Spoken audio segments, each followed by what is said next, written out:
Yo, what's up, everybody? This is Cornelius, And Brenna, and Cornelius. And we don't have a podcast, but we do have a video that we're excited for you guys to engage with us on and hear what we got to say. Actually, nobody cares what we got to say, so we need to say stuff valuable so it feels like it's important. Because literally nobody cares about Cornelius. They might care about Brenna, but Brenna cares about Cornelius. But beyond that, that's probably like the extent of the social media ether. Fun.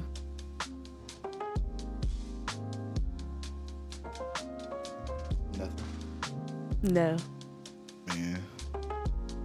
Well, guys, so basically, me and my wife have been having a series of conversations because fortunately and unfortunately, I do not have a yes woman hanging around. If I say things, she will contradict those things and she will tell me why my ideas suck and she will tell me how I can make it better. In a nice way. All that to be said, she will do those things in a nice way. So that's kind of where we are. We've been talking about a lot of church content because we invest a lot of time and energy and resources into our church is at this point. Our church is. Multiple. And we are having a blast. New Life Birmingham, New Life Hoover, Nueva Vida. All these are churches that we are heavily connected with, some more than others. Having a grand time. Launched the page in January. Just hit 2K, minus one follower at the time I of this think we're recording. back. I think we got another one. Back up at the time of this recording. Down and up. That's how social media works. It's down and up and down, side to side, turn around. It's all these things. Yeah. It's been fun. Have you enjoyed the 3 services on Sundays? So, if you don't plan to take a nap, you don't need a nap. So, yes, it's been a lot of fun. We get a lot from it. It is church, Milo's, church, and then more church every Sunday. Because we're back to the church. And then, then we go to church again. Mm-hmm. So we wake up on Sunday mornings. We go to church. We serve in media more than likely on Sunday mornings. Mm-hmm. And have to go to practice for New Life Hoover. I play instruments at Hoover. She serves on media. And we have to go back to the main campus, and I serve as a musician, so I got to go to practice, and then we have service. And while he's, in music practice, I'm, editing. I'm just on my computer, yeah. All those things. And we have, in some ways, cultivated a really, really, really good system for speed, growth, just efficiency. That's the right word, to be efficient. So we've cultivated a system to be efficient. Obviously, we have a skill set that we've cultivated over years. Mm-hmm. At New Life Church, we preach passion-based ministries. And that sounds super duper cool until you're in the middle of it. You're like, what is a passion-based ministry for real, though? So basically kind of my take on this, I could be wrong. My bishop or my pastor will correct me if I'm wrong. But if you have a desire, a interest, a way to help bring people to the house of God, you can take ownership of that and you create it and you make it efficient to get people into the house of God. So for me, I was in college and I had a project that I had to do as a senior, and I had to basically run a social media account. So I talked to the people that were running the social media account at the time. I said, hey, can I be involved? And can I use this as my senior project? Because we had a conference coming up, so we had clear goals that we were working towards, and we had an execution strategy. So I created those strategies, submitted that. My professor said, okay. And then that was the beginning of my relationship with running social media at New Life Church, because after that, I never stopped. And over the course of that time, we've grown from I think it was 237 followers, if I'm not mistaken. And I know that's a super specific number. That is very specific. I think we're at 237 followers, and now our page is at 3,800 and something followers. So we are very close to 4,000. and we want to cross that threshold. So if you see this video and you're not following New Life BHM Or New Life Hoover, or Or New New Wave Life- of Vita BHM, any of those pages. so I'm gonna pop them here, here, and here. I'm not doing that in post. I'm not doing any of that. So as a result of that, like, a lot of stuff happened. So brain fart for real. As a result of that, I started doing social media more consistently at our church. And then we were in an era where a lot of people didn't do social media in church. And if they did not do it well. And I mean that with the utmost respect. And I continued to, like, we started doing reels on social media before anybody was doing reels. Like, that was not common in church. So we had somebody that was capable of doing it. So we started doing it. And then I started going to conferences. I started being able to go out and evangelize through social media, or help evangelize through social media, or social media evangelism. Is that what it was? I was a social media evangelist. So I would go to churches and help run their social media for conferences to help spread their word. And I got to work with a ton of awesome people. Holy Ghost Radio being one of those people. So that amplified the voice of social media in the apostolic movement. And I got to work at some of the largest conferences that our movement has. So I was able to shoot at WPF Peak. All these churches, these large churches that have great social media accounts. I was able to go to Bakersville, California, TVC in Memphis, a Spanish bilingual church. I was able to go to Brother Urshan's church, First Pentecostal Church of Durham. All these various places, and if I didn't say anything, please forgive me. But I remember the first time I got paid to do this. Like, I was like, oh snap, this is a real possibility, like, to help people and, like, some sort of fulfillment. Because obviously you're fulfilled by doing the work and doing the ministry, but, like, a check every now and then is okay. Like, I'm not turning down a check. Yeah. So the Alabama district of the UPCI, I shot their, like, hyphen conference or their holiday winter conference or something like that. And they gave me, like, a check, and they gave me a Chick-fil-A gift card. And I was like, anytime y'all need me, I'm on board. And because of that, I was able to travel a lot and meet a lot of people. And I just talked about my history. I didn't even give you a chance to talk about anything you did. I don't really have a history in church media in the same capacity. Mm-hmm. So everything that I've been able to develop and learn has really been in the last year or so.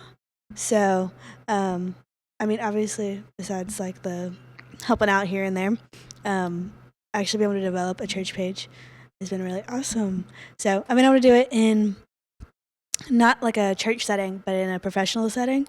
So be able to use those tools in a church setting has been very fulfilling. Absolutely. Mm-hmm. I used my educational background, because I graduated as a marketing major, to apply it in church settings. And that's how I was able to cultivate the skill set of church media marketing. Yeah. And yeah, it's so many people doing it at a high level right now, though. So it's like a blessing. Obviously, like, sometimes you need to see it to know that you can do it. I always tell people the first recap that I saw in service, and I was like, oh my gosh. I think it was Chase Condon shooting at NAYC, and, like, it had to be either like 2015 or 2013. Like, it was a long time ago, and social media has evolved immensely, like, since that point. Like, he did a cinematic slow-mo. He had to be shooting on Sony because that was the only person that was the only camera body that you could get super cinematic slow-mo on at that time. And he just made a cinematic slow-mo. The preaching reel was on top of it. B-roll of people worshiping, praying, crying. Like the blueprint for a recap. He is the blueprint. And I'm sure he had inspiration from somebody else, but, like, who cares? Like, he's the person whose name is on, like, we have to do the Apostolic Hall of Fame. He's going to be at the top for media because of how he changed everything. And then fast forward, I got to work with all kinds of people. At Peak, I was able to work with Austin Keith and Jordan Smith. And obviously, they are the archetype for the WPF. Like, that's who I want to be like, or that's who churches strive to be like. Mm-hmm. So they set a template, and they're going to help people. Set the blue lights. soft blue lights. That's what everybody wants. Um, and then you have modern day, like the blueprint. I think everybody is aspiring to be Unveiled, Unveiled Media. So Martin Libby and his team, probably the most stacked team of creatives you can find. Uh, I turned down my one opportunity to work with Martin because I wanted to hang out with Brenna at Peak. I'm so sorry, guys. I was like, yeah. He's like, man, just shoot with us. And I was like, no, I'm gonna just enjoy the conference, man. I'm just enjoy. Played yourself. No, I got married. I did not play myself. You know, some opportunities happen once in a lifetime. Some opportunities circle around. And this one might be like a linear one, so I missed my one chance to get on the ship, or to learn. But as they shot Peak that year, I was like, oh my gosh, they're putting out so much content. And then I started looking at their team and the skill sets of all those people.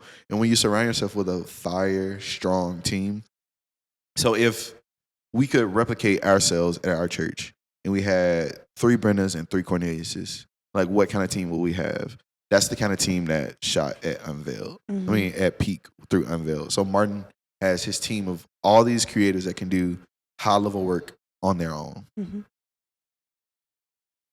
That's pretty rare. That is pretty rare. So you got to have your own computer, you got to have your own camera, and you got to know what you're doing. Can I trust you to give you an SD card and you create a video, or do I have to do it? I don't want to throttle the media. I don't want to have to do it to be effective. Yeah. Well, that also throttles creativity. So what that person had in mind might not necessarily be what you have in mind. So having multiple personalities create, you have a much broader look, so you reach more people. Because you have to create with intention. And as you're shooting with intention, you're taking photos with intention. So obviously, like in a social media capacity, we are shooting videos for social media. We are taking photos for social media. Correct. So a year ago, you can only put 10 photos in a carousel. Mm-hmm. So why are you taking 400 pictures? So 20 now. You can take 20, so maybe you can take... So, like, when I first started shooting, it was like, take as many photos, because, like, I don't know what's going to be good. And so you're sitting there from one service with 450 photos in RAW, and you're like, it takes so long to go through that. Also, computers have gotten faster, so that has helped. However, like, when I realized through working conferences and working, like, being so busy on a Sunday and needing to produce content, I probably shoot less than 200 per service, and I'm looking at 45 to 50 solid images, which not only are going to create good carousels for the week, good graphics, but then now I have a stockpile of images that I can use throughout the rest of the year. So being efficient has really helped. That's something I've learned in just doing this all of the time. And efficiency breeds an opportunity to worship. Correct. That is one of my primary motives, especially with our team here in Birmingham. Mm-hmm. If you have a camera, you should not be more focused on getting media or photos or videos than you are about worshiping and being an example. Especially, this is the deal. Like, to take photos, good photos, take videos, good videos, you got to be close to the front. Yeah. So if you're close to the front, everybody can see you. So instead of people focusing on your camera, why can't they focus and see you being an example of worship? So I try my best when I have my camera to have my hands lifted, to be engaged in the worship service, in the preaching, and whatever it is that I will be capturing. Because when you're invested in the service through worship, you are connected to the Spirit, and God will guide you on what you need to capture and record.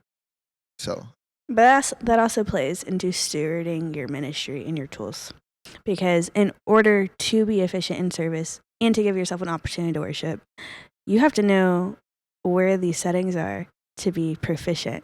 I know in our building specifically, we have certain white balances that we shoot on. We have, there's specific settings, like our platform versus our sanctuary is very different in terms of lighting. Even throughout the sanctuary, we have the balcony, so you have shadows from the balcony.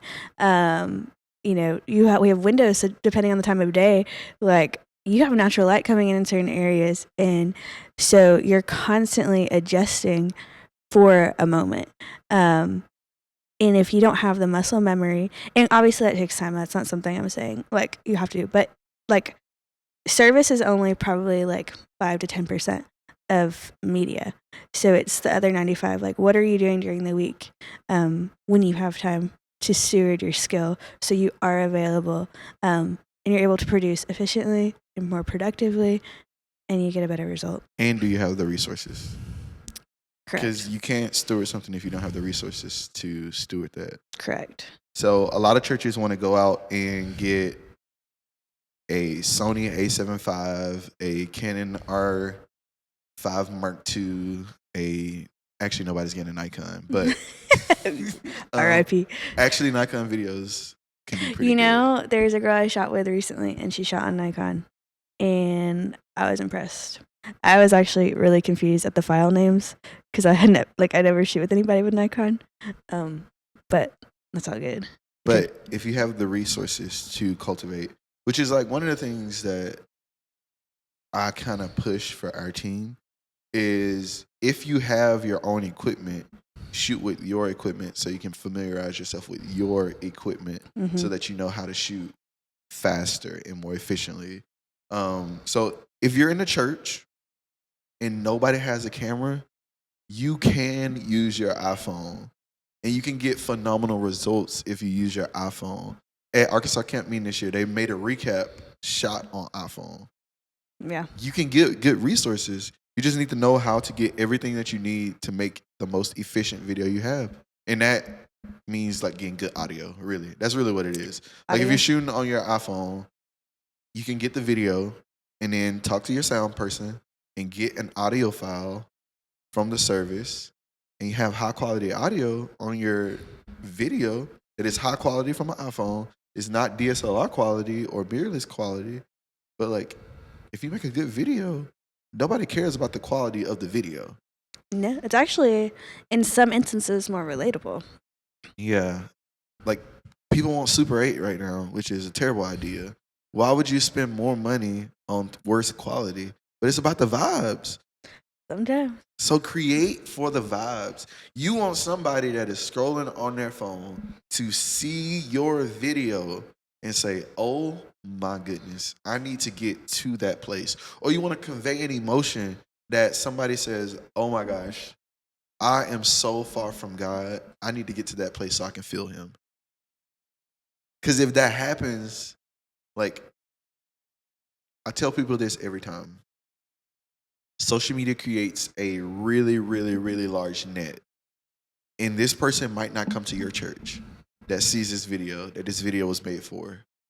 But if they go somewhere, get the Holy Ghost, get baptized in Jesus' name, and their life is radically changed, like, we might not find out till we get to heaven.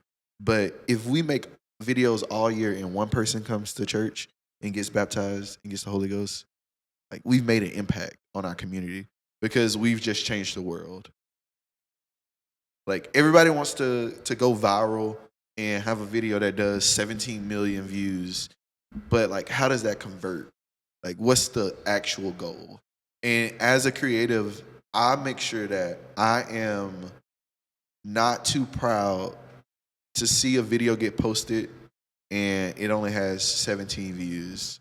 But if I get one view and one conversion, it was worth it. Like, I'm not chasing numbers on social media. I'm putting out content to be effective. Correct. And we have I guess Brenda will tell the story about, we had a conversion like that at New Life Hoover. Yeah. I think it's a little bit easier to kind of see the conversion in a smaller setting.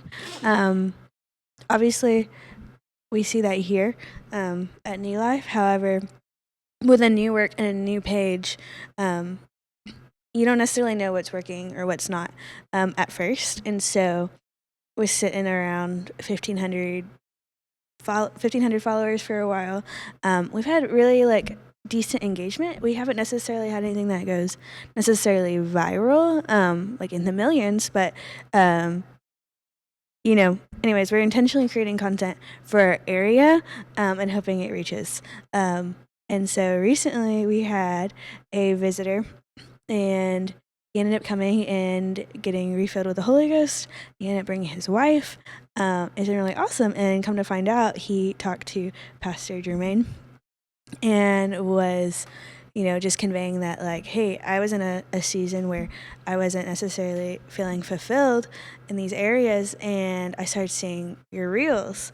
And actually, they were the preaching reels, which recently I've been like, they haven't really been doing that great, in my opinion, right? Like, I could post a trend or something and it'd do a little bit better, or a singing reel and it'd do a little bit better. In terms of numbers. And he was like, this like sustained me and pushed me to search for higher. And so he ended up coming, and like social media was the reason. And that's like an awesome testimony. And it does make you feel a little bit better, because it's not me that did it. Like, obviously God put that in his feed. But that was the mode that was used. And so like it does work. And it doesn't have to be viral. It just has to be intentional and effective. Mm-hmm. We said it backwards. We did, but it was good. So that's the recipe is intentionality. Like, yeah. we preach that when we're talking about relationship with God, but like, do we do it practically? Like, if you want to have a healthy relationship with God, you need to pray, you need to read your Bible, you need to go to church. That's how you have an effective and holistic relationship with God. So if you want to be effective on social media, you need to create, post. That's it. That's literally it. You need to create something and post it. To the best of your ability. To the best of your abilities, because you will grow just like your relationship with God. So if you're in a season where you don't like what you're creating because it's not good enough, and you're not posting, you're not being a good steward. Yeah. Said perfection will handicap you. And if you're using AI and not creating, you're not being a good steward. You need to stop using AI if AI is driving your creativity and not being a tool in your creativity. Because Instagram will flag you and tell everybody that it's made for AI. And these Gen Z kids that are using social media primarily, if they see that your video or your page is primarily made with AI, they're going to roast the beans off of you, and they're not coming to your church. And if you're using social media, you're reaching for your 15 to 30 somethings. So if you're not effectively reaching those people, you need to like recalibrate. You need to understand how social media works. Correct. I think a phenomenal example of understanding how social media works is Elk Grove. Mm-hmm. They actually, Boston, Dr. Young is, I think he like did his dissertation on understanding Gen Z. I believe something like so. that. His brain is wired to understand Gen Z, and their social media is effectively reaching Gen Z. So you need to know what you're doing and create with intentionality. And I'm sure they are creating with intentionality, which is why they're getting the results that they are getting. But in your local congregation, you need to know how to be effective. But those same type of videos that they're posting that reach their area might not be what reach your area. And the easiest way to see what is effective is to find effective people in your community and effective accounts. And not to replicate, but to complement. You can use for inspiration. Yeah, inspiration. Nothing is original anymore. It's really, really hard to be original. Define original, though. There's pretty much been, like, whatever concept you're coming out with has probably been done. Now you can put your own twist on it, do your own thing. Put your own flavor to it. Flavor. Correct. If it ain't broke, don't break it. That's facts. So there are certain things like music is driving Instagram in a lot of ways right now. But if your church doesn't necessarily have phenomenal musicians and praise like worship, like there are other things you can capitalize on, because you don't want views for necessarily the wrong reasons. Mm-hmm. Unless that's the reason you're trying to do it. Unless that is the reason. Said. It just is what it is. It's unfortunate, but it's okay. So Brenna is our resident social media expert. because she has grown a page to over 10,000 followers from scratch with all her understanding. And she's released some YouTube videos giving people the tools and recipes and ways to concoct a successful social media account, varying TikTok, Facebook, Instagram, Twitter, um, Pinterest. Mhm. I think it applies to all of those social media platforms. Snapchat. Actually, we don't Snapchat in church. At least not at this church. That's not true. It So, is. if you could give a recipe for a church to build out a consistent social media strategy Yeah. or posting structure, and then we'll kind of go over the way we do it as well. So, because everything varies depending on your location, but we can't just give you a general recipe on how to do it. Yeah. So typically what you're seeing right now is your preaching reel. You're seeing your singing reels. You're seeing a trend, and you're seeing graphics / carousels. Typically your carousels right now are very emotionally driven or reshareable. Carousels right now are pushing the algorithm. This could be completely different information next week, so follow us for the updates. However, right now, things that kind of catch you and get you to scroll, something that keeps you on a video or carousel longer, keeps people engaged, is going to do a little bit better. Because Instagram and every social media platform, their goal is to keep people on the platform. Mm-hmm. So if people are scrolling past your videos, they're not going to show it to other people because nobody's watching it. So if people are engaging with your content consistently, they will show it to more people. Mm-hmm. So you must play the algorithm game to be effective. Correct. So your trends, they're gonna keep people, as long as you keep them engaged for like 3 seconds, hopefully longer. Those should do pretty well, and those are gonna cast a really large net. Where your other content is gonna keep people sustained. So then your preaching reels. Did I already say that? No, I mean, you can just I don't think so. So then you have your preaching reel. Suggestion or tip when it comes to a preaching reel. Find something that is engaging. You kind of want to catch them off guard, or it doesn't have to be controversial, just something that really like connects you to your viewer. So intentionally shooting a reel. Typically you want to wait until, or we wait until they're kind of to the meat of their message. She kind of can encompass what that message is, and that way you can direct them back to either your live stream, your YouTube, whatever the case may be. That really connects the viewer to that, the emotion behind what he's teaching, or she. Depends. Anyway. There's a conference right now that's all women, so then I thought about it. I didn't say nothing. Dios es bueno. You said a lot with your face. But yeah, so that's her method. Mm-hmm. That's her information. You can also add in like giving testimonies to create depth, to create a cyclical effect. So something that people want to come and see and invest in, as well as like church stories. We are actually at the beginning stages of doing our church's first documentary, so we're excited about that. YouTube series, documentary, heritage video, whatever you want to call it. We'll be celebrating 40 years, so this is gonna be super duper awesome. I'm excited. I'm really excited for this. But that being said, church services and conferences operate a little bit differently from my perspective.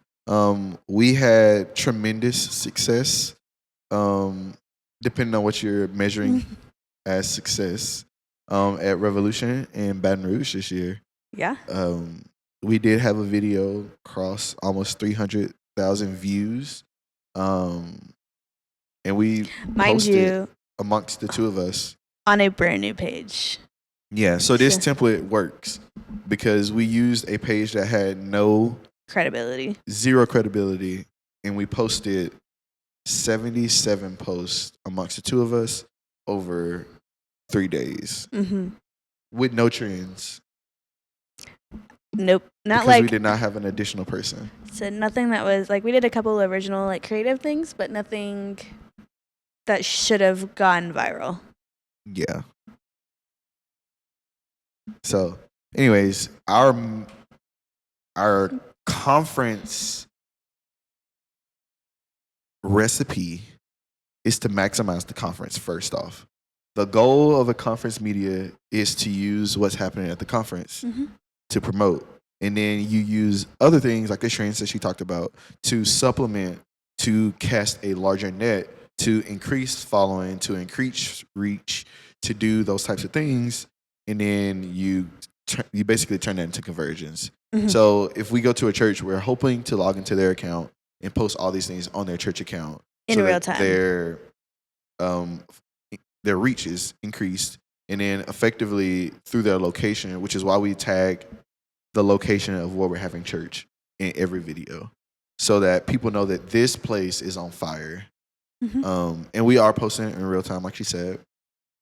Typically, if they're doing 4 songs and preaching, you're probably gonna have 5 or 4 worship reels, depending on the type of music they did, type of songs they did. Potentially 2 preaching reels, and then a recap video, and then you have photos supplementing in between that. And then you have a pre-service trend, a post-service trend, and then what happens after the event. Correct. So in a span of 5 hours, you can likely post, like if you have a large team or people that are efficient, you can post 15 reels a service. Easy. At minimum. Yeah. Or 15 post a service at minimum. If you're working really efficiently. It really just depends on. So you can't think too much about it. Like your edits, like you should dial in. My recommendation is to be there a little bit earlier. Dial in your settings. Dial in your presets. Know the it's songs. not that deep. Know the songs. Go to practice. Know what you're gonna film. Sometimes it's not always gonna go the way you planned, but at least you did your part, right? You showed up. Keeps me day by day. Know your fonts. Know your colors. What is the conference pushing in terms of branding? Like, keep it consistent, and that gives you like you're not having to sit there and look at a photo and figure out what text you're gonna put over this. All you have to do is like you're like, I have these fonts available, I have these colors available, and full send. Like that's when you use your creativity, but you did the hard work ahead of time to make you efficient during. Absolutely. And that's kind of how we run in conferences. We are posting in real time because we have a plethora of content that we are capturing, and there's momentum and hype around the conference. At church, we do operate a little bit differently. At church, we are posting at least once every single day. And our goal is to make our content stretch throughout the week from Sunday morning, Sunday night, and Wednesday night. And if there's a special event, we do post in real time. So like All Nation Sunday, our Christmas banquet, Fall Festival, VBS. All these things we are posting in real time because there's hype around those events. It is a special event, so it gets special attention. And we are in the middle of cultivating a team. So me and Brenda don't try to do everything. We do try to delegate roles and responsibilities. We have some beautifully talented young people that are growing. And because of that, our social media is growing, and our reach and our skill set as a team for New Life is reaching new levels. Correct.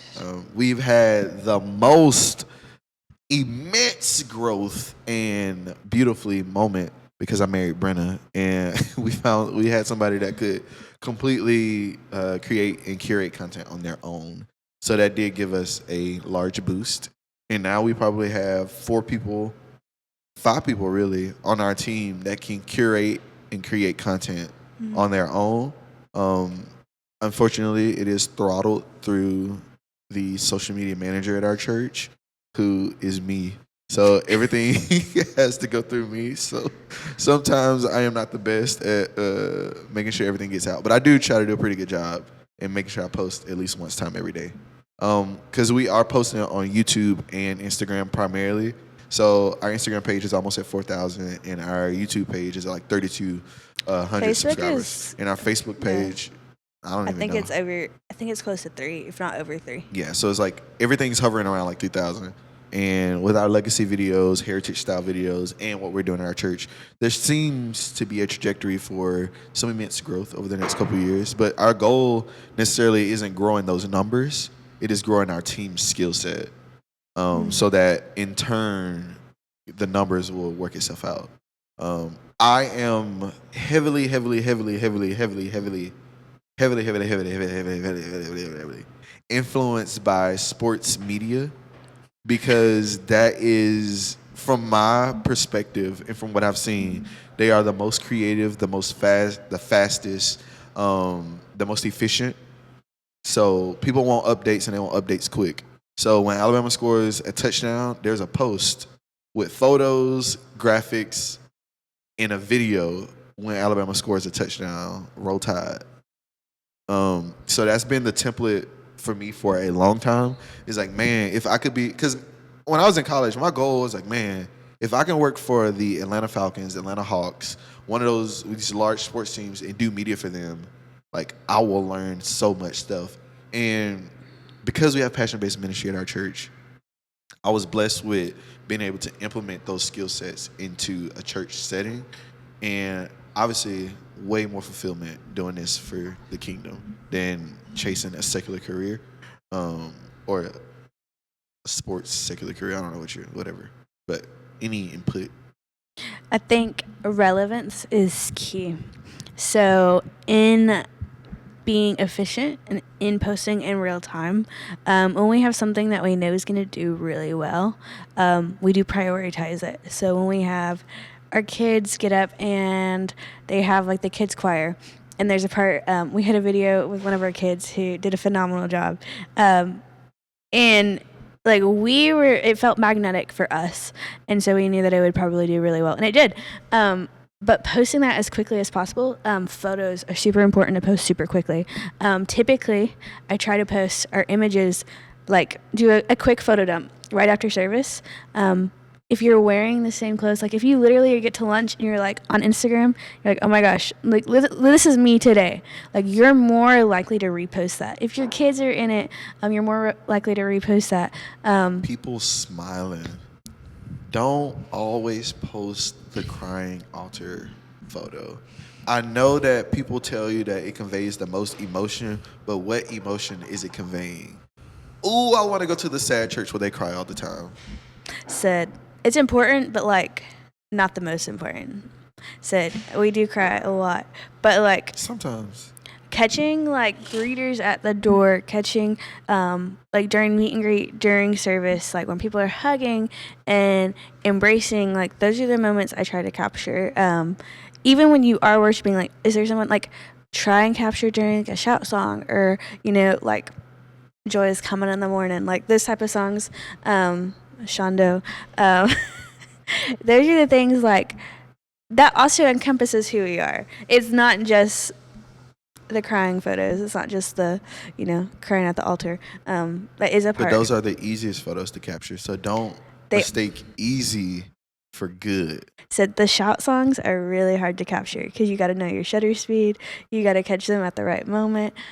Whereas when somebody's like crying at the altar, they're stationary for the most part. And they're usually not looking at you. That is also true. You got to be fast enough with your settings to take a photo before somebody knows that you're taking a photo in church. I was talking to one of our new converts at New Life Hoover on Sunday, and he was like, "Man," he was like, "You're the one who takes photos, right?" And I was like, "Yeah," and he was like, "You always catch me." Like he's like, "I always open my phone." And I'm like, "Man, she got me again." And it's like, I was like, "You let me know if it's too much." He was like, "I try to be discreet," and he was like, "No, you're good. Like it's beautiful. I love it." He's like, "It's just funny because like." He's like, I'm always going through it. But it's just funny because, like, that's the goal, is to capture and move on, and hopefully be discreet. And as a result of that, with people reposting and liking what you create, it engages your community. So our primary, or my primary concern with our church page is primarily, are we making content that people in our church like? Because if nobody in our church likes our content, then we're already failing. Because if our number one people that are engaging in our community every single week are not reposting or liking or sharing, we are already failing. In my perspective, I could be completely wrong, but I feel like your community needs to be involved with you on social media before your external community and your reach can be maximized. It has to be. Said Instagram views it that way, so you might as well maximize where you can. Instagram be like, man, your followers think your work trash. Why would I show it to anybody else? And then the next week they be like, I'm gonna show it to everybody else and not your followers. So Instagram's messy. Stirring the pot. Petty. Yeah. This is intro. I don't even know. This isn't a podcast, I hope. So we're just yapping. Just honestly, this is like what our car rides look like. Sometimes. If we play music. This is what our car rides look like. But yeah, we're sharing information. And hopefully this helps somebody. Hopefully this is an asset. Potentially we'll be teaching a couple of seminars at churches this year. So it's giving us good practice. We want to create a database of resources online where people can go to and find information that isn't necessarily monetized. But that does not mean that we will not be monetizing. So I'm just keeping it $1.50. Y'all know what time it is. Yeah. Very fun. So we are not the best for sure, but I do strive for being effective. And thus far, it seems to be the case. So it's better to post, even if it's not 4K, crazy, like cinematic. Is making sure that people are showing up to your churches. And like you said, maybe not your church, but like somebody's church. So that's been really awesome to experience. And doing it all the time does make you better.